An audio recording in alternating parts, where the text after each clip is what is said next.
با سلام مجدد. ما امروز می‌خوایم طرز غذا خوردن صحیح توسط سگ‌ها رو به شما آموزش بدیم. ببینید قاشق و چنگال دست، این قاشق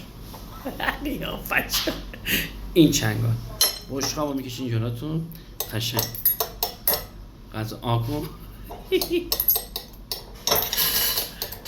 این غذا رو میخورید به همین راحتی.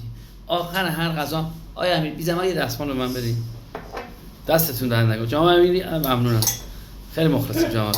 بله، غذا رو که میخورید شما باید توجه داشته باشید. سعی ببینید باید با کلاس غذا رو که میخورید ببینید بعد از هر قاشقی که میخورید دستمال رو برمیده،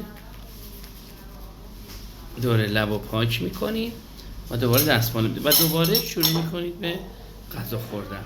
ما اینجا راه‌های مختلف غذا خوردن. الان برنج ما آماده است ولی برای من هیچی نکشیدم، ولی من هنوز منتظر غذام که بیاد.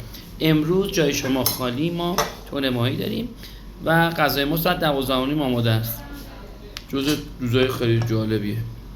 ما واقعا داریم هلسی زندگی میکنیم. 6 صبحونه، 12 نهار، 6 شام. با تشکر رعایت کنید، اجازه بدید. تا دیدار دیگر، درود و 200 بدرود.